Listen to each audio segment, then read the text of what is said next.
All right, so today we are going to talk about the best tactics for not taking things personally. And I'm going to share tactics that you can use like in the moment, on the spot, as well as tactics that you can use later on, which is often when taking things personally really bothers us. It's usually often after the situation. So we're going to talk about very useful tactics for both situations.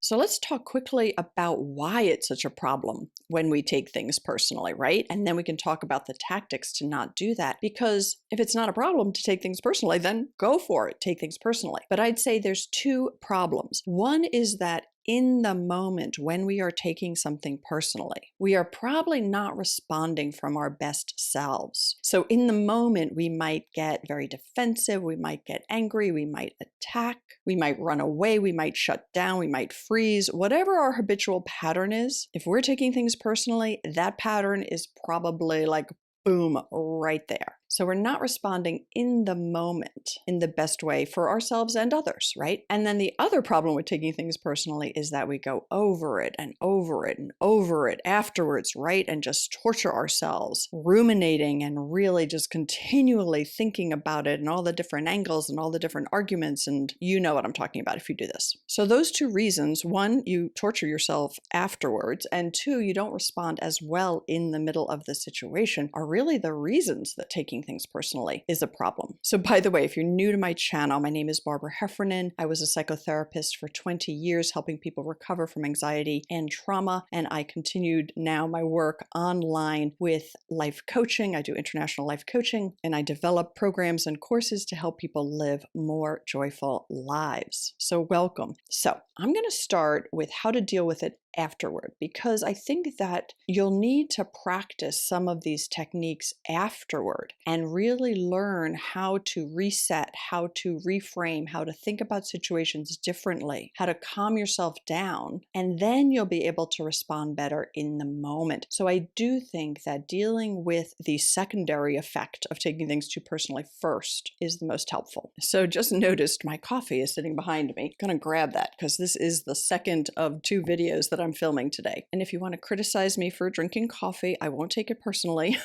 But actually, it's a very good topic. And for people who have a lot of anxiety, you do have to be very careful how much coffee you drink. That's a topic for another video. So when we take things too personally, afterwards we ruminate about it, right? We go over it and over it and over it. How could they? Why did I? You know what I'm talking about. So that's called rumination. And what I want you to do the second you find yourself ruminating, I want you to stop and say, this is rumination. It's not helpful. Just say it out loud. Say it internally if you have to, if you're in a public place. But I want you to acknowledge it and mention it. So that's actually step one. And along with step one, I do have a video on how to stop rumination. So I think that that would be an awesome complement to this, because this is a very common thing for us to ruminate about. So the techniques I talk about in that video could be super helpful for you. But for this one, just acknowledge that you're ruminating and that it's not helpful. And then the next step is to figure out, what can you do to take yourself out of this rumination just for the moment? Is it to go outside? Is it to go for a run?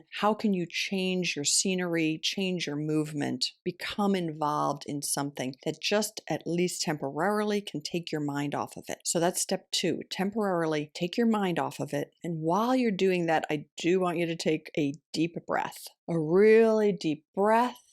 Acknowledge that you're safe enough where you are in the moment. Any kind of soothing self-talk can go with this step too. So you sort of take yourself out of the rumination, some soothing self-talk, try to change your scenery, change it up a bit. Then the third step is to recognize that the reason this is upsetting you is actually about your negative core belief. So I talked about this in last week's video. Why do you take things so personally, right? So knowing why we take things so personally can help us understand why we're so upset, like what got triggered in us. So when you're ready, take a moment to acknowledge what got triggered in you. And then if it makes sense in the situation, you can also acknowledge what kind of negative core belief triggered the other person. You can skip that if it feels too intense, but sometimes it can be really helpful to realize something's going on with them that has nothing to do with me. Nothing, zero, nada, nothing whatsoever. So acknowledging that they're going through their own stuff can sometimes really help.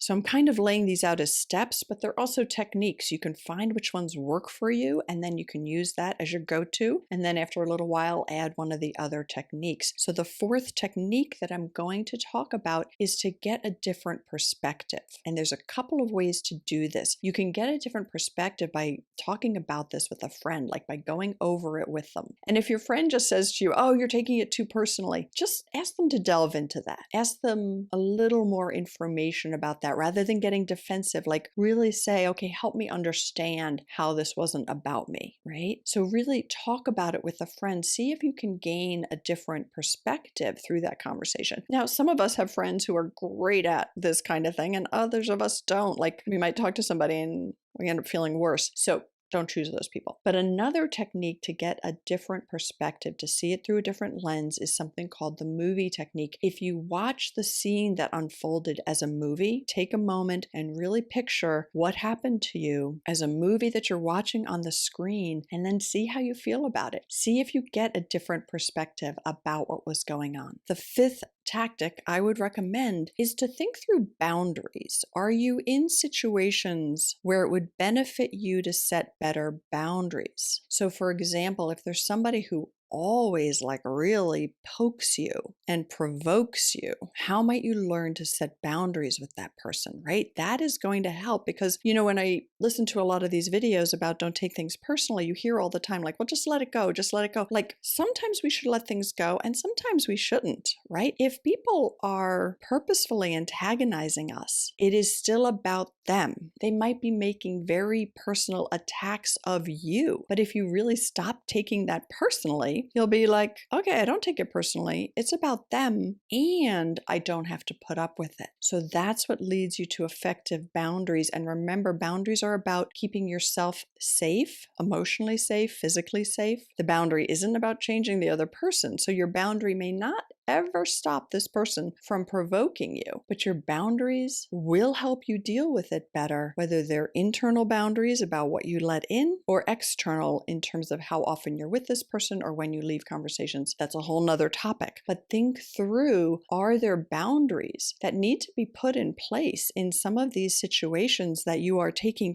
personally that really aren't okay, right? And again, even in those situations, it's not about you. And the more you recognize that, the more empowered you will feel to set those boundaries. So these are the best techniques to implement after the situation when you're in that rumination stage and you want to prepare yourself to go back into that environment or other environments in which you tend to take things personally or get triggered. As you do that work afterwards, you will become more and more aware in the moment of what's happening. And as that awareness develops, you'll have more agency to pause your thinking and respond differently, right? So the number one tactic in the moment that you are noticing that you're taking something personally, and this is also the number one tactic prior to going into a situation where you often get triggered or poked or provoked, is diaphragmatic breathing. And I know people don't always want to hear that because they just have all sorts of beliefs like it's not that simple. But honestly, that diaphragmatic breathing is what's going to keep your body and your old brain aware that you're actually safe, even if somebody is being rude to you, even if somebody is saying things that aren't nice, or as you know, in many of these situations where we take things personally, the person's not even really addressing us. Maybe it's just a snide look we're interpreting in a particular way. Breathe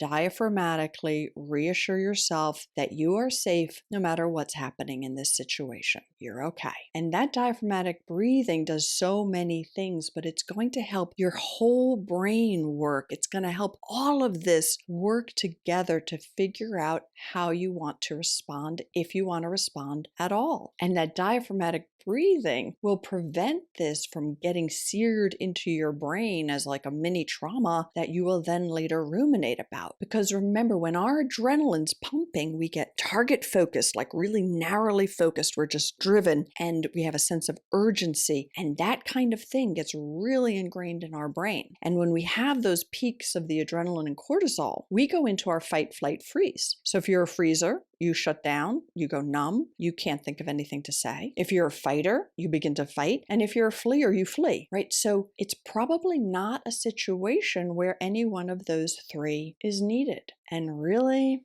that tactic of diaphragmatic breathing, and I call it a tactic because it's something you can practice, you can pull on it anytime, it is going to help in the moment. And if it's possible to be aware of your habitual pattern, right? Do you flee, fight, freeze? Breathe diaphragmatically when this is happening and see if you cannot engage in that habitual pattern. That in and of itself might really help change the entire situation.